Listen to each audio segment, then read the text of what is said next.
Welcome to this edition of Collier Focus. On today's show, we'll take a look at the Board of County Commissioners meeting. The Impact Fee Commercial Redevelopment Program has its 2-year review.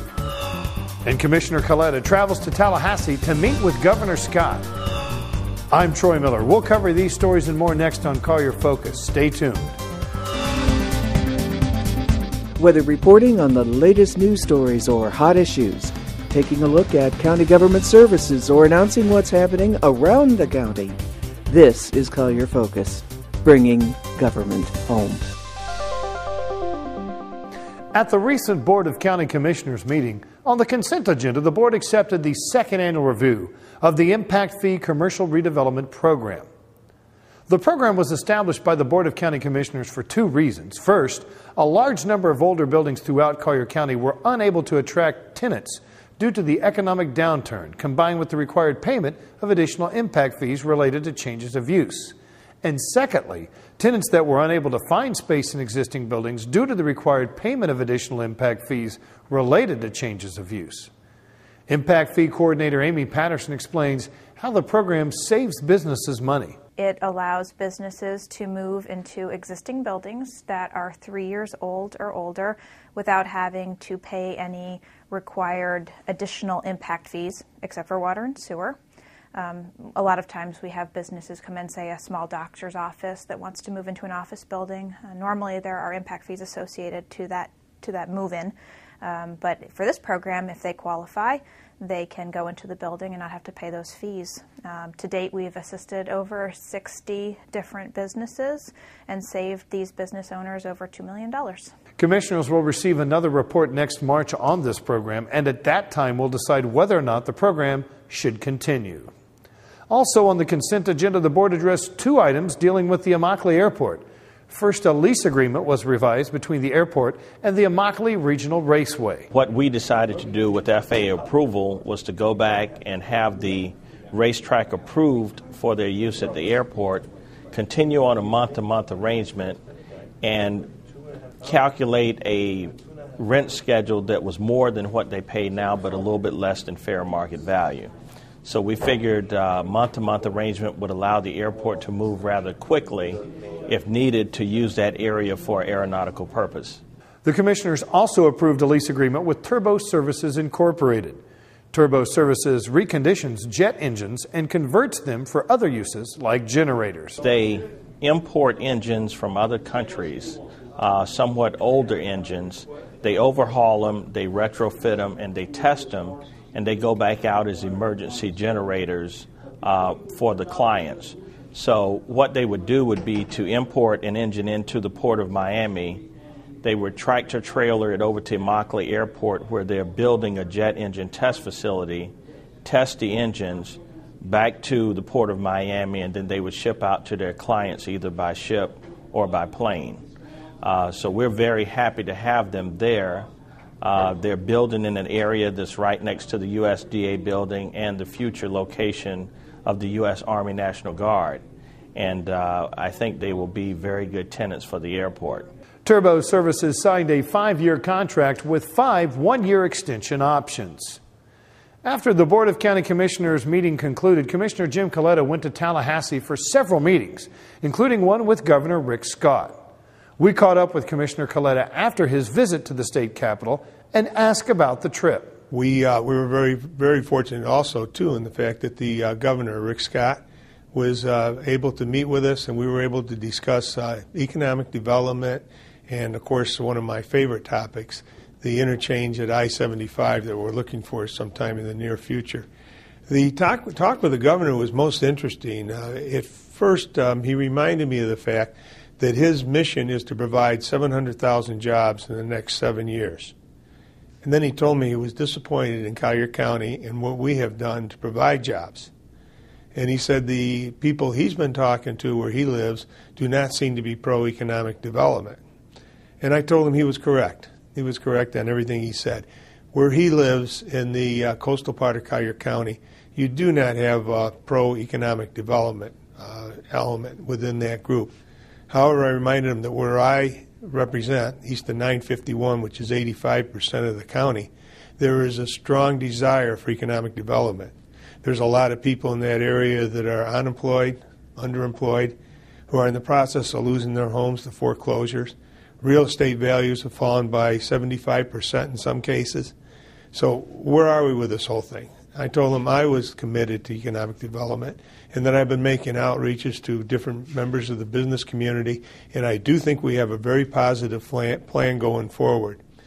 At the end, the meeting turned out to be positive. He seemed to be very interested in what we were doing, and I'm writing him a letter now asking if I can have another meeting with him, with other members of the business community, to be able to tell them what our plans are and to see how they mesh with the direction that he's going with the state's plans.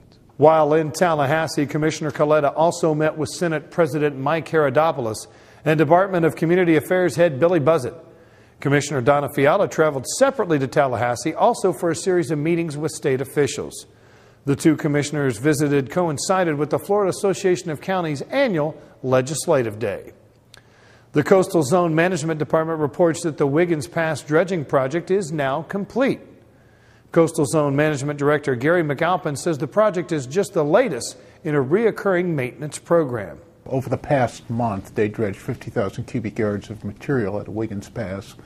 Wiggins Pass has been dredged on a 2-year cycle because of the shoaling effect in the flood tide shoal. And so this is the latest maintenance dredging activity that we have completed for Wiggins Pass. The beach quality sand that was removed from the pass was placed on the northern beaches of Barefoot Beach Park. Collier County has received the official results of the 2010 census. Collier's population is now 321,520, up from 251,000 10 years ago. The new numbers will be used to help redraw Collier's 5 county commission districts. Comprehensive Planning Manager David Weeks tells us how the process works. It all starts with the population itself, getting those figures from the Census Bureau and breaking those down into the commission districts as they presently exist. And that will show us what disparity there may be. Certain districts will grow a lot faster than others. There'll be much greater population in one, much less in the other. And the purpose of redistricting is to equalize the population. So we have to create 5 new districts that have approximately the same population based upon the census. The districts are scheduled to be presented to the board for approval in September of this year. The new districts will be used in the 2012 elections. March 14th through 19th, Collier County Public Utilities Division's Solid Waste Department held a tire roundup in conjunction with the Florida Department of Environmental Protection. In addition to the 4 drop-off locations for residents to bring unwanted tires, staff and volunteers also recovered many tires abandoned in canals and other undeveloped sites. As you know, Collier County is one of the second largest county in the state of Florida, and there are many areas where tires have been just thrown in the ditches and laid in the backyards and things like that. And with Florida Department of Environmental Protection's help, we were able to get funding so that we could collect all of these tires, do a 6-day roundup countywide, and have collection sites throughout the county, and collect over 10,288 tires. And what's unique about this program, the state of Florida is paying for the disposal of those tires, saving the county thousands of dollars. Rodriguez went on to say that the success of the program means they will try to hold a similar event in the future. South Florida Water Management District has declared a water shortage, and as a result, Collier County residents will now be on twice-a-week watering restriction. Big Cypress Basin Board Director Clarence Tiers explains. It's a Collier County ordinance, conservation ordinance is in place, and you can't water between 8 a.m. and midnight. And normally you can water 3 days a week, however, we're going to 2 days a week. Even numbered addresses can irrigate between 12:01 a.m. and 8 a.m. on Thursdays and Sundays. Odd number addresses between 12:01 a.m. and 8 a.m. on Wednesdays and Saturdays. These restrictions will be in effect until further notice. We also found out that the recent 9.0 magnitude earthquake in Japan actually had an impact on the Tamiami Aquifer. We actually have groundwater monitoring level recorders at different sites throughout 16 counties, and actually I just got an email after that. They're showing about 5 locations that for about a half-hour period you could see abnormalities in the water elevations, and you could actually see the vibration caused by the aftershock. And it was about, I think it was about a half hour after it happened or something. On the next Collier Focus, we'll tell you about South Florida Water Management District's mobile irrigation lab and how you can get a free irrigation evaluation. Now let's take a look at some upcoming Collier County government meetings. The following meetings are all held in the board meeting room on the 3rd floor of the main administration building, 3299 Tamiami Trail East, at the Collier County Government Center, unless otherwise indicated. On Friday, April 1st at 9 a.m., the Code Enforcement Special Magistrate will be in session. The Collier County Planning Commission will meet in regular session on Thursday, April 7th at 9 a.m. On Monday, April 11th at 3 p.m., the Affordable Housing Advisory Board will meet. And on Tuesday, April 12th at 9 a.m., the Board of County Commissioners will meet in regular session. For more information on Collier County government and to inquire about other meetings that have been scheduled since the taping of this program, contact the Communication and Customer Relations Department at 252-8848 or via email troymiller@colliergov.net. You can also click on our website at colliergov.net for more information.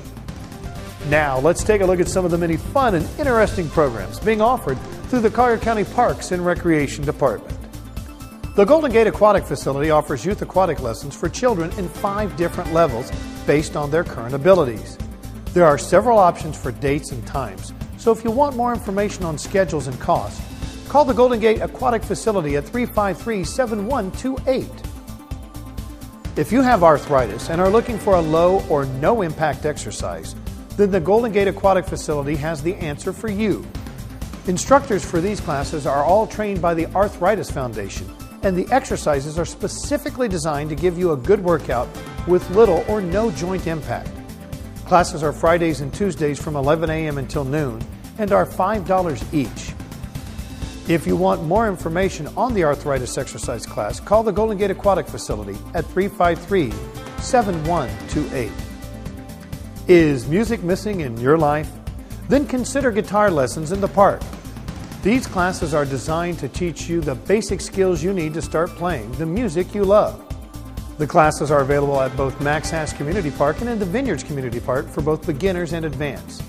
For specific information and cost and schedules, call 252-4000. If you are interested in quilting, then the Naples Quilting Club is the place for you. They meet every Thursday from 1 to 3 p.m. at the East Naples Community Park, and the cost is free. If you feel like trying the tango, then sign up for ballroom dancing classes. This course will introduce and review a new dance each week, including the foxtrot, the tango, the rumba, and swing dancing. So put on your dancing shoes and meet at East Naples Community Park on Fridays from 6:30 to 8:30 p.m. The cost is $5 per class. Learn how to be the best babysitter at Babysitting Boot Camp. The course is designed to teach all the basics in babysitting, including CPR and first aid training. Participants must be 11 years old and must attend all classes. For more information and costs, call 252-4000. If you're having trouble controlling your canine, then basic dog obedience may be just what you need. Using consistency, repetition, and positive reinforcement, this course helps owners learn how to communicate with their trusted companions. You will also learn handling skills, basic obedience, cues, and verbal commands. Basic dog obedience is for dogs 4 months to 10 years old.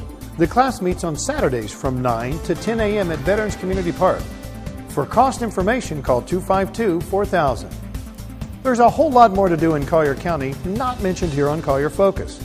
For information regarding the location of county parks and other activities, contact the Parks and Recreation Department at 252-4000 or the Collier County Communication and Customer Relations Office at 252-8848.